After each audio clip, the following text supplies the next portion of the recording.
G'day and welcome back to the Aussie Sports Show. Today we have a little special video being Friday for our AFL content throughout the off season. I'm joined by Liam where we are going to go over each AFL team's best player of all time. Obviously, a couple of them were hard to decide, and a couple of them we couldn't really find stats for because they were way back in the day, but we gave it our best shot. So Liam, I'd like you to get started with Adelaide, please. So with Adelaide, we've gone with Andrew Mccloud. He played the 340 games, kicked the 277 goals, had the 6,724 disposals at 19.8 touches per game. Two-time premiership player, three-time best and fairest, and a two-time Northwest medalist to go along with that. Beautiful resume, and easily one of the best Adelaide players of all time that we saw. For the Brisbane Football Club, we had Michael Voss. Obviously, the first two players have not been retired all that long compared to some of the other players, but Voss, absolute superstar, obviously coaching Carlton as of now, but he played 289 games. He had 6,143 disposals, which is 21.26 per game, 245 goals. He's a three-time premiership player, a one-time Brownlow medalist, and a three-time best and fairest. An absolute superstar of the competition back in his day. Deserved that Brownlow. With Carlton, we've gone with Stephen Cervani, very famous name for our Carlton. Played a 312 games, kicked the 201 goals, had a 3,958 disposals at 12.7 per game. Easily the best back we've ever seen. The two-time premiership player, two-time best and fairest. Yeah, there's not much else to say, but he's an absolute superstar. I'm sure Jack will follow along in his footsteps, and that's who we've gone with Carlton's best player of all time. Moving on to the Collingwood Football Club, we had Nathan Buckley, obviously played for them, but also coached. Coach doesn't come into this, but his playing days do. 260 games, 6,887 disposals, which is 24.6 per game, 263 goals. He is a one-time Brownlow medal winner, a one-time Norm Smith winner, and a six-time best and fairest winner. Got a bit unlucky to not win a premiership, as did most of those Collingwood boys. He did play a couple seasons for Brisbane, so if he never left, well, would have been a three-time premiership player. But anyway, moving on to Essendon. We've got with James Hird for Essendon. It was kind of a toss-up between Dick Reynolds and others like that. But Hird played the 253 games, 343 goals, 5,075 touches at 20.1 per game, two premierships, one Brownlow, one Norm Smith, five-time best and fairest. Also a former coach of the Bombers, but obviously it doesn't count as onto this. He was just absolute superstar, one of the best midfielders we've ever seen, one of the best far forwards, moved up forward back end of his career. And he was just absolutely unstoppable when he was in his prime. So that's who we've gone as Essendon's best player. On to the Fremantle Football Club, obviously not an OG team. They've only been in for about 25 years or so. But Matthew Pavlich has taken the realm. Not really much competition. You could argue a couple like Fife, maybe, Mundy, maybe, but got to go with the big Pav, 353 games, 6,109 disposals at 17.3 per game, which is elite for a key forward. That's pretty good numbers when I read that. 700 goals, which is just over 2 per game, six-time best and fairest, eight-time club leading goal kicker. For Geelong, we've gone with one of the best forwards of all time. We've gone with Gary Ablett Sr. The 242 games to 1,021 goals, 3,679 disposals at 15.2 per game, which is, again, very good for a forward. One-time Norm Smith medalist in the losing effort of 89, three-time Commonwealth medalist, one-time best and fairest, nine-time club leading goal kicker. He was just absolutely insane. He took great marks in his prime again. He was just absolutely unstoppable. And that's why Geelong were very good throughout the 80s and 90s. So that's where we've gone as Geelong's best. Now on to the second youngest team in the league, Gold Coast. Only had the 11 seasons, but Gary Abbott Jr. will have to take their realm. 110 games for the Suns alone. Only the Suns, not Geelong. So 110 games, 3,393 disposals at 30.8 per game.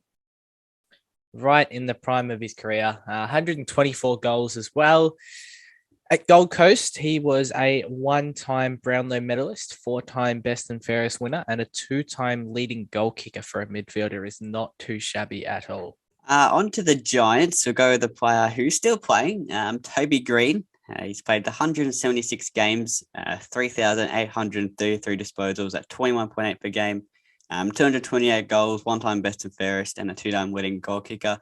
Very controversial, but we all love Toby Green, and I'm sure I love him.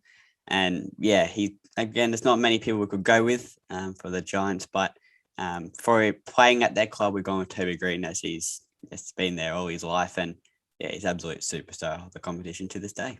Moving on to Hawthorne, there was quite a few to choose from, the likes of Matthews, Dunstall, etc. But we've gone with Matthews, 332 games for the club, 915 goals, four-time premiership player, 8 times Peter Crimmins medalist, 7,374 disposals, and a 6-time leading goal kicker. They're just some incredible numbers from one of, if not the best player of all time in the AFL VFL history. On to Melbourne, we're going to go with David Neitz. He played the 306 games, kicked the 631 goals, 3,291 touches, one-time best and fairest, 7-time leading goal kicker for Melbourne. He was just absolutely elite in his time back in the D's before he retired. 306 games, 631 goals. He's one of the best forwards of all time. He was absolutely elite. It was hard. We could have gone with the likes of Ron Barassi, but again, we couldn't really find many stats on him. So went with David Neitz as Melbourne's best player. On to North Melbourne, who haven't had a lot, have they, in terms of great players run through their club, but they've had one man who goes by the name of Wayne Carey, who is arguably a top 3 player of all time. 244 games, 671 goals. He's a 2-time premiership player, a 4 times North best and fairest, an absolute superstar in his day. As I said, probably a top 3 player of all time, in my opinion. So he slides in at North's best player of all time. On to Port Adelaide. Again, they haven't had really anyone big, but we've got with Gavin Wangane. He also played for the Bombers, but he's at Port stage. He played 173 games, 138 goals, the one flag with Port, 2,884 touches at 16.7 a game. He was just absolutely elite throughout his whole career. Played through the Bombers in the 90s, and then with Port, I think from 2000 and 2004 when they won the flag. Again, just another exciting play, brought everything to the game. And that's why he slots in as Port Adelaide's best player. On to the Richmond Tigers.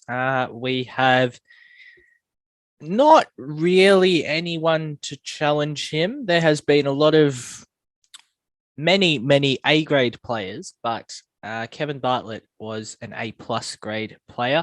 403 games, 778 goals, 5 premierships, 5-time best and fairest winner, 22.7 touches a game. The only real one close to him, there was a couple such as Cochin. Richmond fans would argue Dustin Martin, but not quite there. So Kevin Bartlett takes the chockies for Richmond. For St Kilda, this one's kind of pretty obvious. We're going with Robert Harvey. 383 games, the 215 goals, 2-time Brownlow medalist, 4 times best and fairest, had the 9,656 touches at 25.2 a game.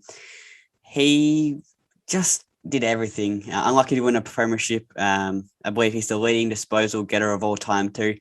He's very unlucky not to win a flag throughout the back end of his career, through 08, 09, 10, 11 when St Kilda were in many grand finals. And I feel like he should have won one, but again, St Kilda just never get over the line. So he slots in as St Kilda's arguably the best of all time. Moving on to the Sydney Swans.